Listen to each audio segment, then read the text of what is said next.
তুমি কি ছুটি দিলে এই মাদ্রাসা তোমার বাবা ব্যাপারী থাকতে দিবে না। এবার উস্তাদজি ডাক দিয়ে বলতেছে, বলার সঙ্গে সঙ্গে এবার হুজুরে ডাক দিয়ে এবার ছাত্রটা আদুটা চোখের পানি ছেড়ে দিয়ে কান্দে আর মাদ্রাসার মধ্যে রয়ে যায়।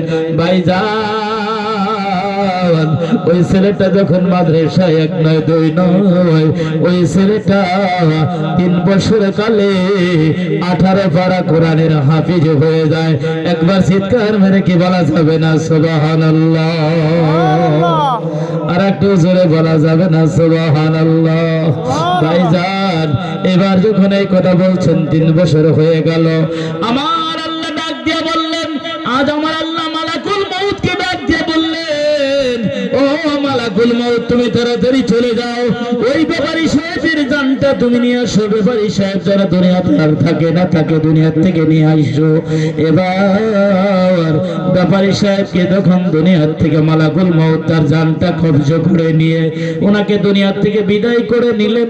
বিদায় করে নেওয়ার সঙ্গে সঙ্গে খবর হয়ে গেল ব্যাপারী সাহেব দুনিয়াতে নাই, দুনিয়া ছেড়ে চলে গেছে। এইবার বলার সঙ্গে সঙ্গে ডক্টর আসছে, ইঞ্জিনিয়ার আসছে, ম্যাজিস্ট্রেট আসছে। বাবা এই 4টা ছেলে চলে আসছে, বাড়িতে চলে আসছে। দামি দামি কাফনের কাপড় নিয়ে আসছে, দামি আতর নিয়ে আসছে, সুরমা নিয়ে আসছে। বাবাকে দাফন করবে তার জন্য ভালো ভালো বস্তু নিয়ে আসছে।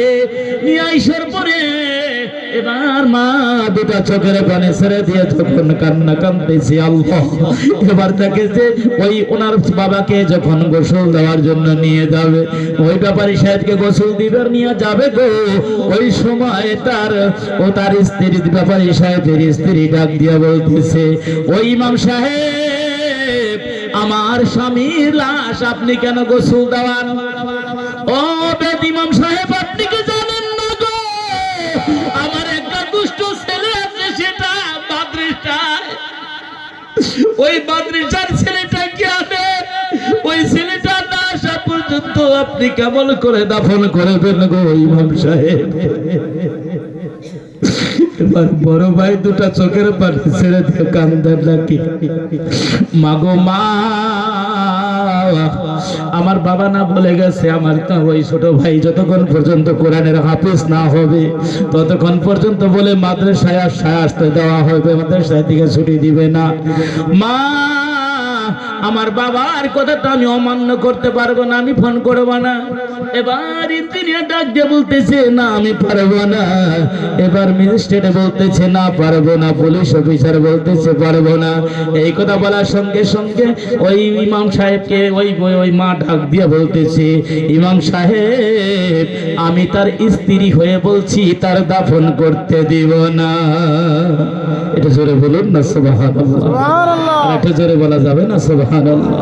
এবার ইমাম সাহেব দুটো চোখের পানি ছেড়ে দিয়ে কান্দে, হায় রে হায় কেমন কথা হবে, স্ত্রী যদি নাম বাধা করেছে এখানে তো আর কোনো দলিল খাটবে না, খাটবে দলিল খাটবে না।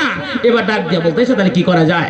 এবার বলতেছে তাহলে ঠিক আছে বাবা তাহলে একটু ধৈর্য ধরো। এবার ইমাম সাহেব মাদ্রাসায় ফোন করছে, মাদ্রাসায় ফোন করে বলতেছে, হুজুর আপনার নিকটে কি আব্দুর রহিম নামের ছেলেটা ওইখানে আছে? এবার ডাক দিয়ে বলতেছে হ্যাঁ আছে। বলে হুজুর তাহলে আপনি একটু দয়া করে একটু বাহিরে বাড়ান, আমি একটু আপনার সঙ্গে কথা আছে। বলে কি কথা? আমি বাহিরে আসছি, বলো। বলতেছে ও হুজুর আমি এইটাই বলছি, ওনার বাবা আব্দুর রহিমের বাবা দুনিয়াতে নাই, দুনিয়া থেকে বিদায় নিয়ে চলে গেছে। আরে এই জায়গার মধ্যে যারা বসে আছো কার জানি বাবা নাই, কার জানি মা নাই। ওই বাবার দিকে একবার লক্ষ্য করো বাবা। এবার ডাক দিয়া বলতেছে,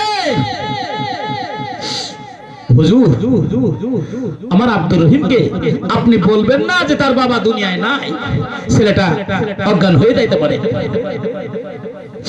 ওস্তাদজি ডাক দিয়া বলতেছে, আব্দুর রহিম তুমি তাড়াতাড়ি করে বাহির হও, তোমাকে নিয়ে বাড়িতে যাব। ওস্তাদজি ডাক দিয়া বলতেছে, হুজুর আব্দুর রহিম ডাক দিয়ে বলতেছে, হুজুর গো আমি আপনাকে বারবার দরখাস্ত করছি আমি একটু বাবার সঙ্গে দেখা করব, মার সঙ্গে দেখা করব।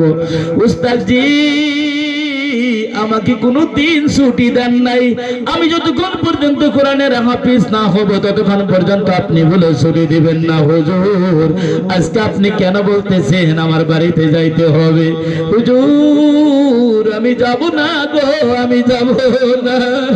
উস্তাদজি দুটো চোখের পানি ছেড়ে দিয়ে ডাক দিয়ে বলতেছে, ও বাবা আব্দুর রহিম রে, তোমার বাড়িতে আমি তোমার হুজুর যাব।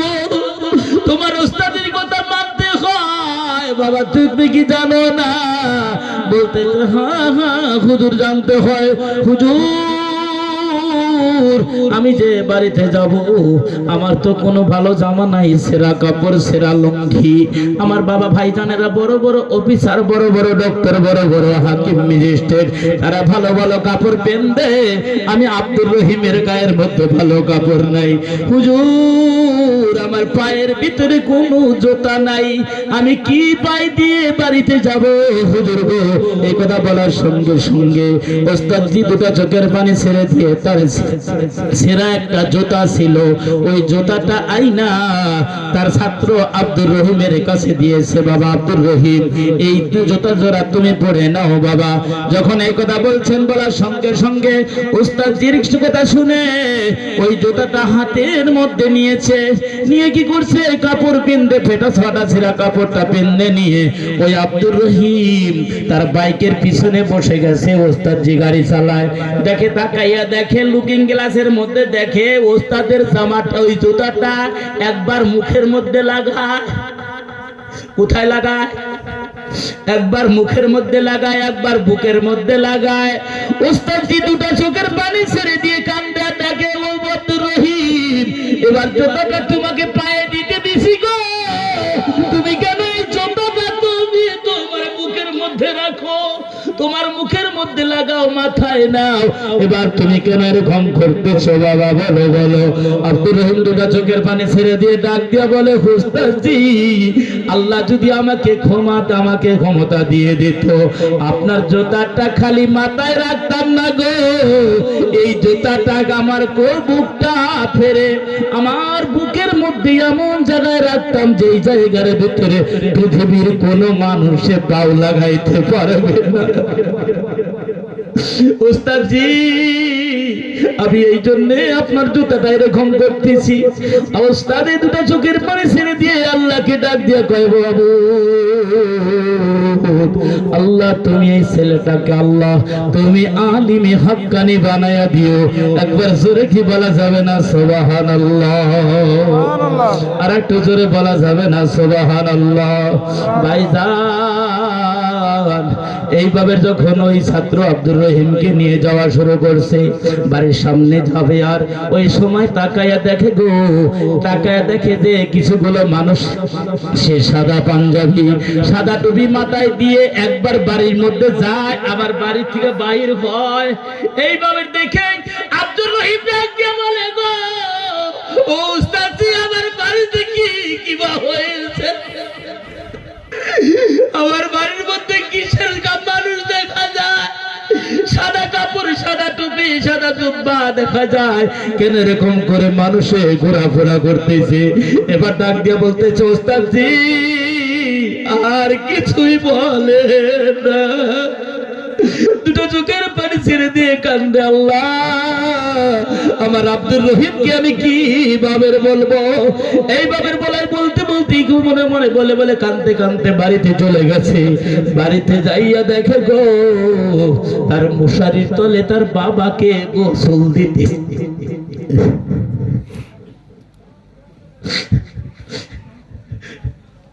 আব্দুর রহিম দৌড়ে গেছে, দৌড়ে যাইয়া ওই আব্দুর রহিম ব্যাপারী সাহেবের সামনে গেছে গো, যে বলতেছে, বাবা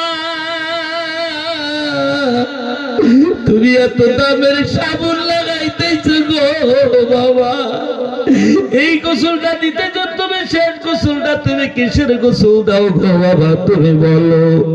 এবার আব্দুর রহিম এই কথা বলে আর কান্দে, বাবা গো ও বাবা তুমি না বলছিলা কোরআনের হাফিজ না হওয়া পর্যন্ত আমি তোমার সঙ্গে দেখা করব না? বাবা আমি আব্দুর রহিম কোরআনের হাফিজ হয়েছি বাবা, তোমার আব্দুর রহিমের কোরআন তেলাওয়াত কি তুমি শুনবে না বাবা? এই কথা বলে আর কান্দে মাহবুব গো, ও মাহবুব, আমার বাবাকে কি কোরআন শোনাইতে দিবা না? এইভাবে বলে বলে কান্না শুরু করে দিয়েছে, কাঁদতে কাঁদতে অস্থির হয়ে যাইতেছে। এবার ডাক দিয়ে বলতেছে, ইমাম সাহেব টান দিয়ে দৌড়াইয়া আব্দুর রহিমকে জড়ায় নিয়ে ফাঁকে চলে গেছে। যখন চলে গেছে কাফনটা করে দিচ্ছে, কাফনটা কাপড় দিবে, ওই সময় আব্দুর রহিম দুটো চোখের পানি ছেড়ে দিয়ে ডাক দেয়, ও আমার আব্বাজি,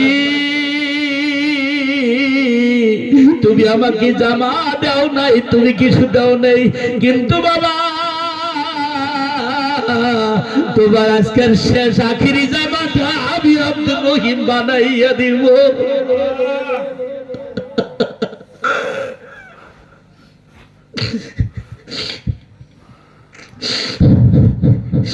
এবার যখন এই কথা বলে, এই কথা বলতে বলতে কাঁদতে কাঁদতে অস্থির হয়ে যাইতেছে।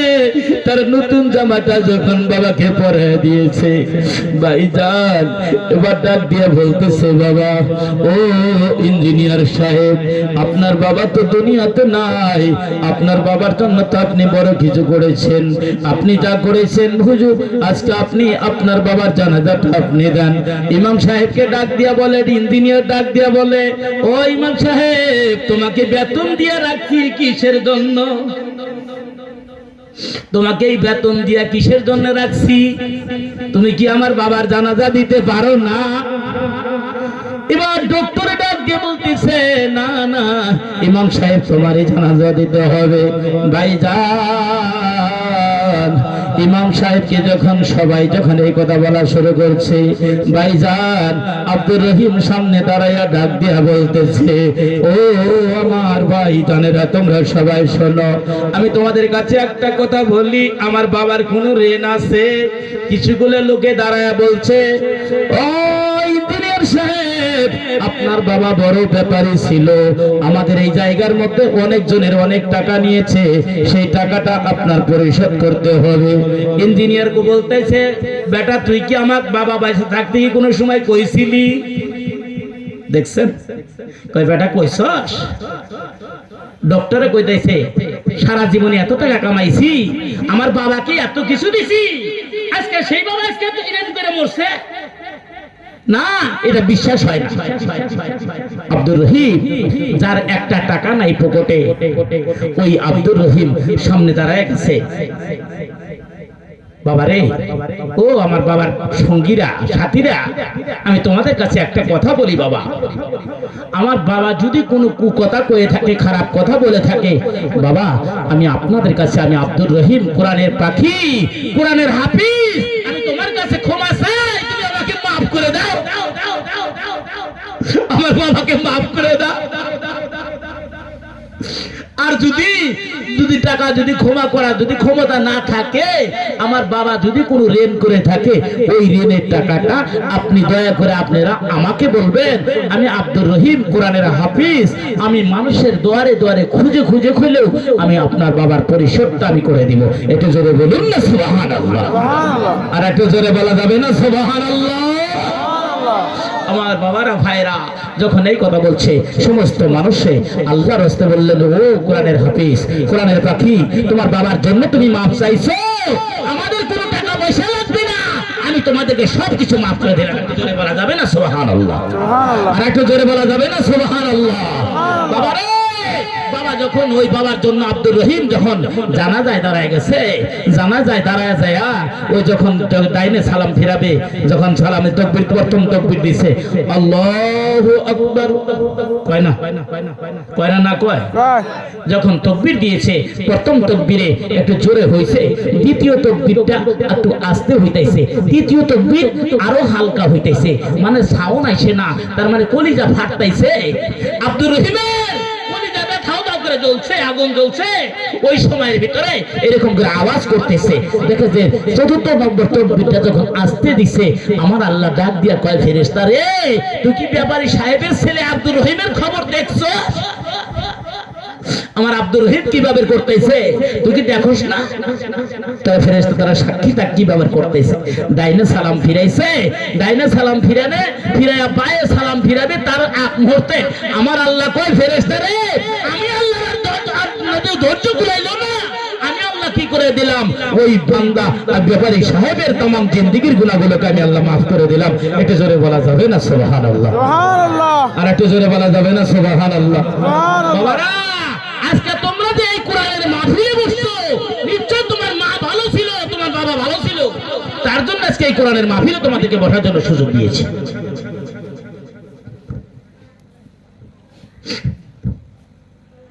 বাবা কোরআনের পক্ষে থাকো, একজন কোরআনের হাফিজের, কোরআনের হাফিজা, একজন কোরআনের একজন পাখি, একজন মেয়ে বা ছেলে বা মেয়ে একজন কোরআনের পাখি হয়ে থাকে, ওই ছেলেটা মেয়েটার জন্য তার বাবা মাকে কিয়ামতের ময়দানে এমন একটা নূরের তাজ পরায় দিবে, সেই নূরের তাজের আলোটা অন্যান্য নবীরা পর্যন্ত আল্লাহর কাছে বলবে মাবুদ গো এই ব্যক্তি কি কোনো নবী ছিল? আমার আল্লাহ ডাক দিয়া বলবে না ও নবীরা এরা কোন নবী ছিল না, বলে মাবুদ গো তাদের মাথার উপরে এত সম্মানের পাত্র, এত সম্মানের কিসের থেকে হলো, কিসের জন্য আজকে তাদের মাথার উপরে এরকম হয়েছে? আমার আল্লাহর কাছে যখন বলবে, আমার আল্লাহ ডাক দিয়া বলবে নবীরা তোমরা শোনো, এরা হলো কোরআনের বাবা মা, কোরআনের পাখির বাবা মা। এটা জোরে বলা যাবে না সুবহানাল্লাহ? একজন আলিমের বাবা, একজন কোরআনের হাফিজের বাবা, একজন কোরআনের কি করছে, একজন আলিমার বাবা, এক আলিমার মা। আল্লাহ পাক তাদেরকে বলবে তাদের সম্মানটা আমি আল্লাহ এত দিয়েছি, যেই সূর্যের যেই নূরের তাজটা এরকম হবে তার দিকে তাকায়া থাকা যাবে না। এটা জোরে বলা যাবে না সুবহানাল্লাহ? এর একটু জোরে বলা যাবে না সুবহানাল্লাহ? সেই কোরআনের পক্ষে কে কে আছেন ইনশাআল্লাহ হাতটা তুলে দেখাই তো ইনশাআল্লাহ। নারে তাকবীর।